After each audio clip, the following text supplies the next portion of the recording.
A Bíblia Nossa de Cada Dia está começando agora e nós vamos meditar hoje no Salmo de número 77. É um salmo também atribuído à família de Asaf e é um salmo tremendo porque expressa os sentimentos do músico, os sentimentos do escritor do salmo, mas também são sentimentos tão comuns a nós.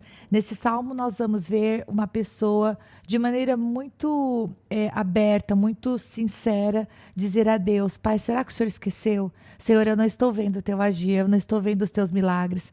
E eu estou, por conta disso, sem conseguir dormir, sem conseguir falar, sem conseguir viver a minha vida da maneira como eu viveria se estivesse vendo o teu agir. Porque aqui nós vamos ver um salmista abrindo o seu coração e falando da sua dor, falando da tristeza de não ver algumas coisas acontecerem como ele gostaria, né? O seu coração está angustiado. Então, vamos meditar nesse salmo e vamos ver o que é que o Espírito Santo quer falar conosco através dessa palavra tão linda. No versículo 1, o salmista diz assim: clamo a Deus por socorro. Clamo a Deus que me escute. Eu quero fazer uma pausa aqui. E se você gosta de anotar referências, eu gostaria muito que você anotasse um versículo que eu vivo sempre falando, mas eu acho que eu nunca dei o endereço. Salmo de número 94, verso 9, diz assim: o que fez o ouvido, acaso não ouvirá? E o que formou os olhos, será que não enxerga? Eu estou pegando um salmo para comentar o outro, mas eu estou fazendo apenas isso porque aqui nós vemos logo no primeiro versículo o salmista dizendo: eu estou clamando a Deus por socorro. Eu preciso de ajuda. Não está fácil, eu não aguento mais, pelas minhas forças, eu já estou desesperado, não tem mais condições.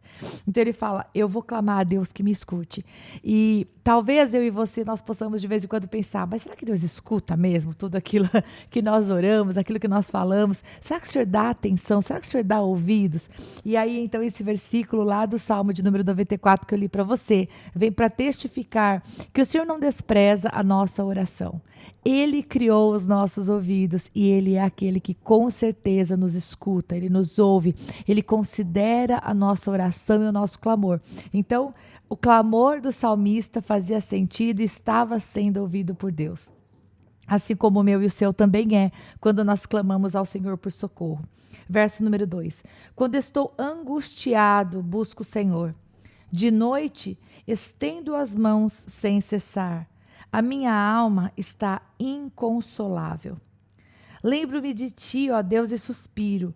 Começo a meditar e o meu espírito desfalece. Permites fechar os olhos, tão inquieto estou que não consigo falar. Fico a pensar nos dias que se foram, nos anos há muito passados. De noite, recordo minhas canções, o meu coração medita e o meu espírito pergunta. Vamos lá. Pare aqui, por favor, no versículo de número 6. Nós vemos até esse versículo qual era a realidade do coração do salmista. Ele estava angustiado, como diz no versículo 2, e diz também que ele estava orando ao Senhor sem parar, pedindo uma resposta, pedindo socorro. A sua alma estava inconsolável, ou seja, nada do que estava ao seu redor trazia a ele consolo, e por isso ele continuava orando a Deus pedindo por ajuda. O seu espírito, cada vez que ele começava a pensar em tudo o que estava acontecendo, no versículo 3, o seu espírito ficava sem forças, né? Ele desfalecia, ou seja, ele buscava soluções para as situações que estavam diante dele e ele não conseguia encontrá-las. E ele, por conta disso, né, como nos relata o versículo 4, não conseguia dormir. E até mesmo para falar sobre as coisas que ele estava passando era difícil, porque o seu coração estava inquieto. Então vejamos que nós temos aqui uma realidade muito dura, né? O salmista fala de um sentimento no seu coração, de uma situação que ele estava vivendo e que fazia com que ele clamasse ao Senhor durante todo o tempo. E a gente vai ler nos próximos versículos exatamente o que é que estava tirando a alegria dele e que também tira a nossa alegria. Nós nos parecemos muito com esse salmista. O versículo de número 7 diz assim: e agora vem as perguntas que o espírito dele, né, o coração do salmista estavam fazendo para si. Olha o versículo 7. Irá o Senhor rejeitar-nos para sempre? Jamais tornará a mostrar-nos o seu favor? Desapareceu para sempre o seu amor? Acabou-se a sua promessa? Esqueceu-se Deus de ser misericordioso? Em sua ira refreou a sua compaixão? Pare aqui. Olha, nós vemos aqui 1, 2, 3, 4, 5, 6 perguntas.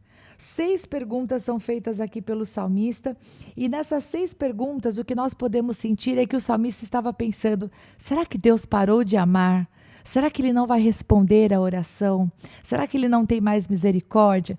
E claro, eu e você que conhecemos a palavra, temos provado da bondade de Deus, nós podemos pensar assim: puxa vida, Deus, mas que perguntas mais ingratas. Mas a verdade é que essas perguntas não são ingratas, meus queridos.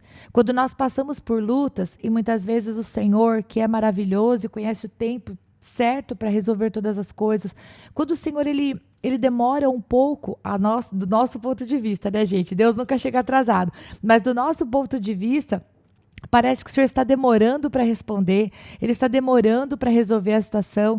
Muitas vezes a gente pode pensar coisas como o salmista está dizendo aqui. Poxa, será que o Senhor parou de me amar? Será que Ele parou de me ouvir? Será que Ele não vai ter misericórdia de mim? Será que Ele não vai abrir a porta? Então, o que nós vemos aqui nesse salmo é um sentimento humano, né, de Asaf, né, e da sua família, dos seus descendentes, né, abrindo o seu coração nesta canção e fazendo com que a gente se identifique também. Poxa vida, é verdade, Deus não está respondendo essa oração que eu estou fazendo. Será que Ele não está ouvindo? Será que Ele não me ama? Será que Ele deixou de ser misericordioso? Qual é a causa disso? Então, aí, olha só, quando a gente chega nesse ápice de pensar, não tenho tido respostas, o que será que está acontecendo? O salmista vai nos ensinar o que fazer quando estamos diante desses questionamentos. Então vamos continuar a leitura para nós aprendermos com ele. Verso de número 10.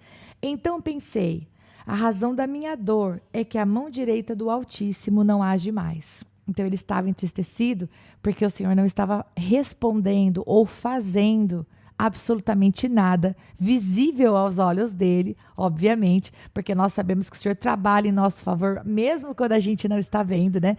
Mas visivelmente aos olhos dele, parecia que a mão do Senhor não estava agindo mais. E aí o versículo 11 mostra o posicionamento dele. Ele vai olhar para o passado e ele vai se lembrar de tudo que Deus fez por ele, para ele, né? Até aqui. Então, ele vai se lembrar que Deus, na verdade, não deixa de agir, nunca. Vamos seguir a leitura para você ver o que eu já vi. Verso 11. Recordarei os feitos do Senhor, recordarei os seus antigos milagres, meditarei em todas as tuas obras e considerarei todos os seus feitos. Se você é uma pessoa que gosta de grifar, eu te diria, grife aí a palavra meditarei, que é pensar com cautela, né? Considerarei, eu vou realmente me recordar daquilo que Deus já fez. Verso 13. Teus caminhos, ó Deus, são santos. Que Deus é tão grande como o nosso Deus? Tu és o Deus que realiza milagres. Mostras o teu poder entre os povos. Com o teu braço forte, resgataste o teu povo e os descendentes de Jacó e de José. As águas te viram, ó Deus. As águas te viram e se contorceram. Até os abismos estremeceram. As nuvens despejaram chuvas, ressoou nos céus o trovão, as tuas flechas reluziam em todas as direções. No redemoinho estrondou o teu trovão, os teus relâmpagos iluminaram o mundo. A terra tremeu e sacudiu-se, a tua vereda passou pelo mar, o teu caminho pelas águas poderosas, e ninguém viu as tuas pegadas. Guiaste o teu povo como a um rebanho, pela mão de Moisés e de Arão. E aqui termina o Salmo. Então, nesses versículos finais, a partir do versículo 11, o salmista ele vai trazer à sua memória os grandes feitos que o Senhor havia feito em favor do seu povo. Como libertou da escravidão, o como com mão poderosa agiu, o quão milagroso Deus trouxe à realidade comida e bebida. Deus matou a sede e a fome do povo. Deus os havia levado para uma terra que Ele mesmo havia prometido que daria ao povo. Então, o salmista vai trazer a sua memória e vai declarar o poder e a soberania de Deus, inclusive comparando ele com outros deuses. O versículo 13 diz: que Deus é tão grande como o nosso Deus? A resposta para esta pergunta é: nenhum Deus é tão grande quanto o nosso Deus.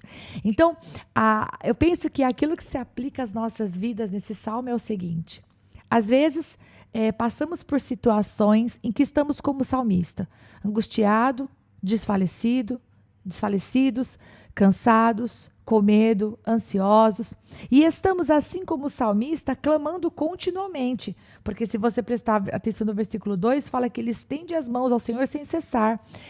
O homem de Deus não deixou de orar só porque a resposta não veio. Às vezes a gente parece criança mimada, a gente começa a orar por um negócio, aí Deus, entre aspas, demora, né? No nosso ponto de vista, Deus está demorando, e a gente fala, então também não vou mais orar. Ao contrário, o salmista nos ensina que ele estava orando, ele continuou orando, embora o Senhor não estivesse enviando uma resposta, sem cessar.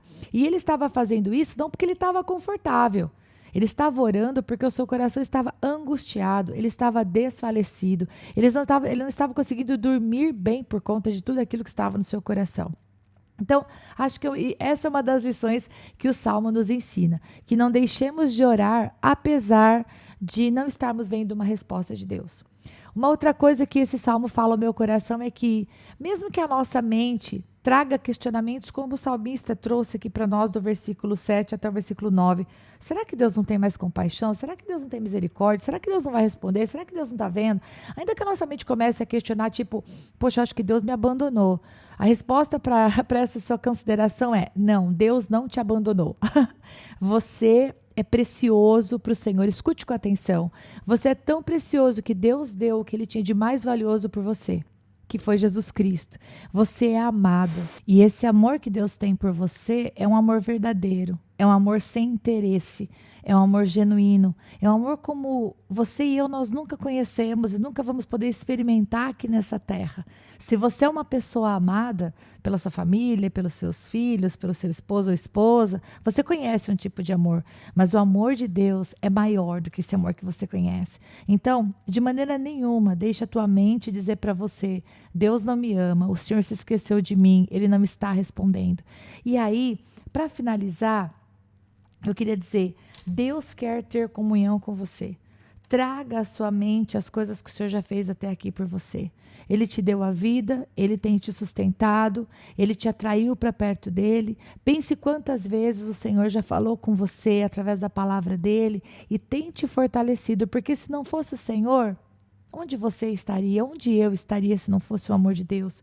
E eu quero terminar esse salmo fazendo a leitura de um profeta que, embora não seja do mesmo período, traz palavras para nós que são realmente pedagógicas, palavras que nos ensinam uma verdade. Então, Abacuque capítulo 3, do verso 17 ao verso 19, fala assim: ainda que a figueira não floresça, nem haja fruto na vide, o produto da oliveira minta e os campos não produzam mantimento, as ovelhas sejam arrebatadas do aprisco e nos currais não haja gado. Todavia, eu me alegro no Senhor, exulto no Deus da minha salvação. O Senhor Deus é a minha fortaleza e faz os meus pés como os da corça e me faz andar altaneiramente. Então, que você e eu nós podemos, como o Abacuque está falando aqui, embora nós olhemos para algumas situações, a gente ainda não veja a resposta. Ou que a resposta não venha, como nós estamos pedindo. Que o nosso coração ainda continue buscando o Senhor como fortaleza. E que nós confiemos que Ele é que vai fazer os nossos pés velozes, os nossos pés direcionados, os nossos pés serem, vamos dizer assim, ajustados para de maneira objetiva correr para o alvo, correr para o caminho que Ele tem para nós. E que, como diz o versículo 18, a tua alegria esteja no Senhor, apesar das circunstâncias. Que a alegria do Senhor visite você hoje, você possa cantar e você possa se alegrar, não porque os problemas sumiram, não porque a presença de Deus seja a ausência de guerra, mas porque Deus é aquele que pode nos trazer paz no meio da guerra. Então que você receba isso do Senhor nesse dia, e que este salmo fortaleça o teu coração para continuar trazendo à sua memória as coisas que Deus fez por você e mais do que aquilo que Ele fez, né? A gente não tem que estar com os nossos olhos na mão do Senhor, né, para ver o que Ele vai nos dar, mas que nós estejamos assim com a nossa mente realmente voltada para quem Ele é, o nosso Pai de amor que não nos abandona, que está sempre conosco. Deus abençoe muito você e eu te espero para nós meditarmos no próximo salmo que vai ser tremendo, em nome de Jesus.